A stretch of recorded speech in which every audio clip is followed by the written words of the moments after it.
c'est donc le clou. Mais après, en tout cas, il y a eu en tout cas des discussions entre les deux parties, la SOGIP et la Fédération sénégalaise de football. Heureusement pour les Sénégalais, mais nous savons que match bi ñu juboo ñu bañ a juboo match bi day am stade Léopold Sédar stade Abdoulaye Wade. Loolu c'est évident. Dambooy nangu ko mu bañ ko yëpp dara am foofu noonu. Mais bu fekkee waxtaan am na nag ba déggoo am dañ koy rafetlu rek. Mais même bu amul woon nit match foofu noonu lay amee. Sénégal moom feneen fu mu mën a jouer fudul foofu noonu surtout que ñu nekk benn dernier virage boo xamante ni match bi dañ ko war a jouer remporter les 3 points pour fêter à domicile notre qualification et surtout également notre 4e participation donc dans une coupe du monde. Tey loolu Dambooy nekkul tey moo ñu koy yàqal. Si benn somme dérisoire boo xamante ni quel que soit le prix. Coupe du monde moo ñu ko ëppal moo ñu ko gën a jaral donc heureusement bu waxtaan amee nag ba juboo am dañ koy rafetlu déjà di gën a pousser en tout cas les deux parties prochainement façon yi bañ a amati ay génn ay quelques jours avant le match du Sénégal ñoo lay waxu xaalis fii la jaar fii la jaar état fédération yoral na SOGIP xaalis yoral na ko xaalis pour man yooyu c'est des choses yoo xamante ni c'est en tout cas à dépasser quoi mais bu fekkee nag léegi waxtaan nañ ba juboo am en tout cas tant mieux ñun dinañ dem stade pousser suñuy lion pour ñu am les 3 points donc contre la Mauritanie ce qui est important daal mooy loolu bañ a soucier lu am ci ginnaaw diggante Soudan ak RD Congo. D'accord merci beaucoup Djiby donc Mamadou damay ñëwaat ci yow ci beneen point aussi muy le problème des billets gis nañ tamit mu andi benn problème boo xamante ni si ni bu rëy la donte gis nañ ki nga xamante ni moom président de la fédération sénégalaise de football génn na am kàddu yu mu yëkkati aussi donte kàddu yi dina ci ñëwaat parce que jur na polémique aussi augmentation billets yi yaa ngi ciy wax boobu ba léegi. Je pense que c'est un débat qui reste dans la continuité. Et man ni ma ko yàggee wax. Stade Abdoulaye Wade ñun ñëpp xam nañ ne que c'est pas trop accessible pour ñenn ñi te auparavant da nga doon gis supporter boo xamante ne day lijjanti benn 5000 francs jënd ci ticket bu 1000 francs passe ci aller-retour di ci des mu jënd ci lekk dans le stade ñun ñëpp xam nañ ne que la restauration par moment n'est pas trop accessible à une certaine partie de la population c'est ça la réalité donc je pense que première équation bi nga xamante ne waroon nañ ko résoudre mooy stade bi nu muy feesee mais maa ngi ko doon wax match bi nga xamante ne Sénégal joué na ko face à cette équipe du Soudan stade bi amoon na nit mais gis ngeen ne que le marché noir avait impacté certains supporters à accéder au stade parce que Djiby était sur place match bi mi ngi daw mais am na ay supporters yoo xamante ne ils étaient ci buntu stade bi mënuñu woon dugg am na ñoo xamante ne dañu dem fédération ñu ne leen billets yi jeex na. Ils avaient énormément ce problème là donc ñooñu dañu obligé dem ci biir stade bi pour wut billet. léegi ticket bi ñuy jaayee 1000 francs ñu yokk ko ba 5000 ticket bi ñuy jaayee 5000 ñu yokk ko ba 10 000 ticket bi ñuy jaayee 10 000 ñu tegaat ci beneen 5000 francs. ainsi de suite donc je pense que j'étais tout à fait d'accord avec la réaction du nouveau président de la fédération sénégalaise de football Abdoulaye Fall bi ne woon ne que dañuy dem dans la digitalisation. Mais ce qu'il faut savoir mooy aujourd'hui par moment dans la technologie il y a des couacs. Donc dafa am processus boo xamante ne dañu koy déclencher permettre aux Sénégalais ñu toog seen biir kër. dugg ci seen ay yenn plateforme acheter leur ticket une fois au stade il suffit juste nga scanner. pour dugg mais des fois plateforme yi mun na di am bëgg. donc loolu moo tax je pense que fédération bi bàyyiwaat les points de vente. mais ñi nga xamante ne ñoom ñooy les revendeurs. nañu jël ay mesures yoo xamante ne dina ñu permettre à repousser un peu le marché noir léegi comme je l'ai dit dañu waroon bàyyi ba match Mauritanie bi jàll ñuy soog a dem sur la hausse des billets parce que comme ni ma ko waxee c'est une fête et les joueurs ont besoin de sentir leurs supporters parce que l'apport du public sénégalais dafa am lu muy yokk ci joueurs yi c'est pas pour rien ngay gis match tollu fenn joueur bi demander l'apport du public parce que c'est le 12e homme.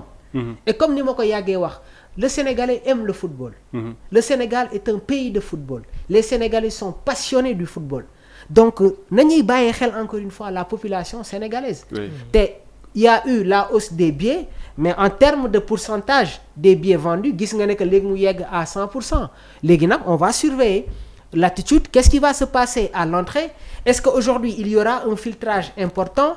ban dispositif moom la ñuy mettre en place parce que Abdoulaye Fall a dit que pour des raisons de sécurité. donc loolu su ko waxee rek dafay engager les forces de défense et de sécurité ñi nga xamante ne ñoom ñooy nekk à la charge tey jii protéger la population pour mu bañ a am benn débordement ak acte yoo xamante ne dafay ñuulal cet aspect sportif là léegi il y a des rectifications à faire tey jii Abdoulaye Fall bi mu fiy ñëw dafa am cheval de bataille yoo xamante ne moom la indaaleel avec son nouveau staff avec son nouveau équipe léegi nag discours de campagne doyul il faut aller dans l'application encore une fois du discours de campagne maanaam wax jëf mais tolloon nañu ci contexte yoo xamante ne les dirigeants ils parlaient te duñu gis acte bi donc nañ si gën a bàyyi xel donc après le match contre la Mauritanie il va y avoir des rectifications et surtout ceux qui sont au niveau des instances ñi nga xamante ne ñoom ñoo nekk au niveau du ministère des sports ñi nga xamante ne ñoom ñoo nekk sur la fédération ñuy déglu li peuple bi di wax ñuy déglu li public bi di wax léegi nag acte am na acte boo xamante ne dañu koy saluer mooy la prise de responsabilité cette décision bi nga xamante ne le sélectionneur de l'équipe nationale du Sénégal jël na ko parce que bi ñu ko posé wee la question mu ne damay jël sama prime jëndee ko ay billets te bi mu defee loolu gis nga ay joueurs yu nekk ci biir tanière bi saluer acte bi ñoom itamit ñu poser le même acte. Crépin Diatta Chérif Ndiaye ak ñeneen. donc lii ça doit être un exemple le social va avec le sport. donc il faut que tey jii mu am une coordination entre ces différents aspects là. yi nga xamante ne vraiment dina permettre tey jii le supporter mu déplacé wu dem ci biir stade bi seetaan matcham rencontrer son idole. am na koo xamante ne su gisee Sadio Mané pare na si. am na supporter boo xamante ne su gisee Pape Matar Sarr pare na si y a quelqu'un qui rêve de regarder Kalidou Koulibaly parce que mi ngi ko tàmmoon di ko gis dans les championnats à la télé amagul woon opportunité gis ko c'est-à-dire il doit y avoir une accessibilité il faut que mu am donc c'est des choses yi nga xamante ne nañ ko jël en considération et je pense que aujourd'hui les dirigeants sont non conscients di féliciter encore une fois le coach de l'équipe nationale du Sénégal ak joueurs yi nga xamante ne posé nañu un acte très fort boo xamante ne vraiment il mérite des félicitations et des encouragements Badara. D'accord merci beaucoup Djiby dañu day ñëw ak yow ci l'augmentation des prix ci match Sénégal Mauritanie donc gis nañu aussi augmentation bi gis nañu aussi communiqué bi nga xamante ni si Abdoulaye Fall président fédération génne na ko pour dire que ni c'est pour éviter wala sax pour jël compte ci li nga xamante ni moom moo di wàllum disposition sécuritaire bi et tout est-ce que loolu tamit mën na ko jox raison malgré que ni mosuñu gis affaire d'insécurité ci stade Abdoulaye Wade bu Diamniadio. waaw donc il a mesuré donc l'importance en tout cas du nombre de personnes yoo xamante ne ñoo nekkoon aux alentours du stade lors du dernier match contre le Soudan remporté par les Lions par 2-0 donc tamit foofu noonu il a raison parce que personnes yi nekkoon ci biti les supporters ñooñu mënoon nañ créer benn insécurité parce que tamit match mënoon nañ jouer ñoom ñu nekk ci biti di jàmmaarloog gendarme yi parce que tamit bon seen nombre bëri woon na te dafay tamit de la frustration chez les supporters parce que neexul benn nga déplacé wu yor sa billet ñu lay jaarloo gauche jaarloo droite mënoo dugg fee ngay duggee nga dem ñu téye la ñu bloqué la am benn si débordement bu am nit ñi bëgg écarter le public écarter gars yi man mii sax benn saman balaa maa dugg sax am na benn gendarme boo xamante ni man jéemoon na ma écarter xam nga déjà xam nga yooyu fekkee man ma yoroon sama base war a dugg ñu may jéem a écarter waxtuma la keneen koo xamante ni yorul base mais ticket la yore léegi parce que ñoom dañ doon bëgg a jéem a assurer la sécurité ba stabilité amaat pour ñu jéem a gars yi bàyyi ñu def benn fil pour mën a dugg tranquillement souvent yooyu mën nañ ay débordement te ba moon débordement mën na perturber le match te ba perturber woon le match CAF prendra ses décisions en tout cas des sanctions seront tombées pour des dirigeants du football sénégalais donc nag yooyu tamit également heureusement ñoom jàng nañ si yi di ñëw du ñàkk tamit dinañ si apporter des correctifs parmi les correctifs également annoncés mooy li nga wax léegi Abdoulaye Fall wax donc loolu tamit c'est un pas aussi fexe ba nit ñi bu ma si jotee na ñëpp dugg ci biir dugg ñu day fekk waruñu fa sax mën a ne donc léegi benn chose mooy les revendeurs normalement pour ce match là waruñu fa ne parce que match bi ticket dañu ko digitaliser gars yi dañu ko jënd en ligne war dem stade donc ku dem da nga war a dem rek rang dugg waroo dem di rang di jënd ci d'accord parce que CAF déjà rek interdit que pour le jour du match ñu fay vendre des tickets surtout loolu déjà c'est interdit même bu fekkee da nga koy gis suñuy stade yi ñun parfois tamit le plus souvent les revendeurs ñoo koy def gars yi dem di leen wër fee ticket bu waroon jar temps ñu yéegal ko cette fois-ci kon warul mën a am même foofu tamit si ay mesures yu ñu war a jël bokk na si revendeur bu ñu gis ñu teg la loxo tamit far nga war a jëlee les billets parce que lépp dañu ko digitaliser déjà maanaam foofu kenn war fa dem di jënd billet jour match c'est interdit par la CAF donc nit ñi dañu war a def jënd seeni ticket moo xam à travers les points de vente yu fédération annoncé wala à travers ces plateformes nga jënd fa ticket dem rek dugg ñu scanner wala nga wane ko ci porte bi gars yi xaaj ko jox la benn partie wala ñu xaaj tee lépp nga bàyyi ñu bàyyi la nga dugg d'accord donc foofu la ñuy xaar gars yi aux alentours du terrain kenn waru fa ne en tout cas au coup d'envoi du match ñëpp dañoo war a dugg ci biir supporter les Lions joxe pousser donc les Lions à la victoire contre les Mourabitoun foofu la ñuy xaar gars yi en tout cas wàllum sécurité moom gendarme yi ñu ngi fa ak policiers yi. ñoo ko sekk ñii derrière le stade ñii à l'intérieur du stade mooy la police. donc tey foofu la ñuy xaaree gars yi sécurité am mais en tout cas par rapport ak digitalisation bi nii man peut-être yaakaar naa ne du ñàkk mën na am ay couac am parce que c'est pour la première fois. ñu koy expérimenter. foofu tam du ñàkk mën na am ay dérogation am fa. nit ñi ñëw am problème accès dugg parce que ñi ngi koy jéem a scanner bi am problème wala genre yooyu mën na am aussi. même bu fekkee tamit am na ba léegi mën nañ leen ko nangul parce que tamit lu ñuy doog a teg ay paala ay jéego la pour jéem a progresser. parce que tamit lépp loo gis rek dafa am yoon. nit ki tamit bu jëlee initiative bu baax parfois tam foofu da nga ko fay saluer. ba may erreur tamit du ñàkk ñu ne ko fii am na erreur prochainement jëm rectifier. comme Abdoulaye Fall match passe dafa jeex ci vestiaire yi ci zone mixte bi mu ne ñun xam nañ problème yi am tey mais prochainement bu Sénégal di jouer dinañ ci jël ay matukaay te matukaay yu mu annoncé woon jël nañ ko ñoom. est-ce que dina réussir nag kooku yàlla rek nga xam te suba match bi jeexee ci lañ ciy xam dara. mais lu ñu leen souhaité en tout cas mooy bu ñu demee stade public bi dugg tranquillement kenn bañ am problème ku ñu daan am yi passé. ñëw fa def fa des dizaines de minutes pour mën a dugg. bu fekkee amul nag moom dinañ xam ni pas la boo xamante ni teg nañ ko te réussir nañ ko. waaw par rapport à la cherté des billets aussi gis nañ un geste boo xamante ni si nii def na ko moom le sélectionneur national Pape Thiaw. les joueurs aussi Krépin Diatta ak ñeneen aussi mu nekk seen prime de match yu ñu joxe pour gars yi mën a am accès ci stade bi aussi. waaw donc loolu moom dafa nekk lu am solo man ba ko Pape Thiaw defee ba ma ko dégloo dama kontaan. parce que dama xam ni dafa jël engagement bu kawe. maanaam jël sa prime match ne da nga koy allouer supporters yi pour ñu ñëw dugg. parce que ñoom ils ont compris l'enjeu.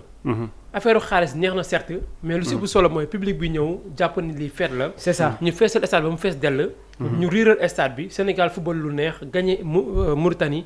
ñëpp kontaan ñu valider si saa si suñu ticket pour le mondial. bañ a dépendre si beneen si ay match. déjà ñoom comprendre nañu enjeu match bi. Pape Thiaw moo ko tàmbali. gis nañ Krépin Chérif Ndiaye ñoom ñëpp def ko. ñoom ñëpp ñu ngi si ay milliers tey booy xool suñu équipe nationale Sénégal. ku si jógewul si banlieue yi si régions yi sori yi nga jógee. xam nañ luy supporter équipe nationale. balaa ñuy doon ay joueurs doon ay acteurs ay supporters lañu woon d'abord. mu leen di jaral lu ne ñuy paas di bañ a ndékki di bañ a añ pour dem stade. d'accord xam nañ booy feesal stade tamit si milieu yooyu lañ jógee. jógewuñ si yenn milieu yu sigi nii fi Dakar. non ñuy feesal stade di ko neexal booy jóge si banlieue bi la. booy jóge ci régions yi sori la. donc tey ñoom heureusement ba dañ ko comprendre jël seen yenn ci xaalis yi dañ koy jàppale seen supporters. jàppale wuñu ko ñoom localité yu ñu jógee dañ koy jàppale supporters sénégalais yi. pour ñu mën see bénéficier wu. pour mën a am ticket yi gën a yomb yi mën a ñëw dugg stade feesal ko def lu ñu war a def. donc léegi lu ci des nag ñoom ñoo koy siyee muy les 90 minutes contre les Mauritaniens. te loolu gëm naa ne ñoom dinañ ko assurer mais en tout cas c'est la boo xamante ni vraiment man dama koy saluer bu baax a baax. d'accord merci beaucoup Djiby donc jaajëfal bu baax mbokk internet yi nga xamante ni ñoom ñoo ñuy topp jamono jile.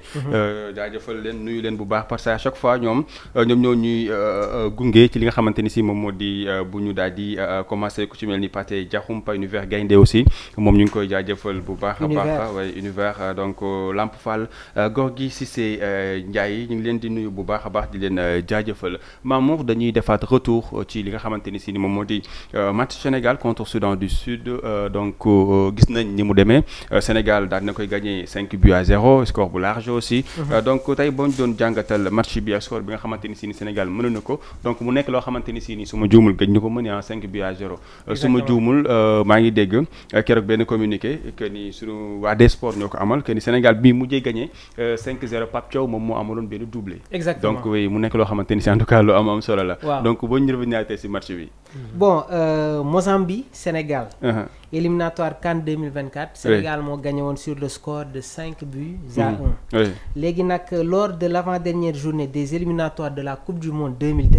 c'était le 21 juillet 2001 à Windhoek. Sénégal moo gagné woon sur le score de 5-0. grâce à un doublé de Pape Bouna Thiaw moom moo dugaloon à la 15e minute El Hadj Diouf dugal à la 23e. Pape Thiaw qui signe un doublé à la 30e Kalidou Fadiga à la 75e. bi ñu ñëwee nag à la 81e minute Moussa Ndiaye moom moo dugal. le 5e but de l'équipe nationale du Sénégal. donc 5-0 moom gëjoon nañ ko gis. gëjoon nañ ko gis ci match Sénégal. léegi nag pour revenir un peu au contexte mooy match bi nga xamante ne Sénégal football na ko. ak cette équipe. Du Sud-Soudan. Man j'avais toujours dit que match bi nañ ko aborder. de manière offensive. compo probable bi. daanaka ñu bëri gisoon nañ ko. dans les buts Edouard Mendy, Kalidou Koulibaly, Moussa Niakhaté, El Hadji Malick Diouf, Krépin Diatta, Idrissa Gana Gueye, Pape Matar Sarr, Iliman Ndiaye, un trio d'attaque, Nicolas Jackson, Sadio Mané ak Ismaïla Sarr. Léegi nag ce qu'il faut savoir mooy certaines blessures ont facilité la tâche à Pape Bouna Thiaw. Parce que dans ce match-là, on n'avait pas Pape Alassane Gueye, amuñu Habib Diarra, amuñu Lamine Camara. Et ce qu'il faut savoir mooy depuis que Pape Bouna Thiaw nekk à la tête de cette équipe, dafa am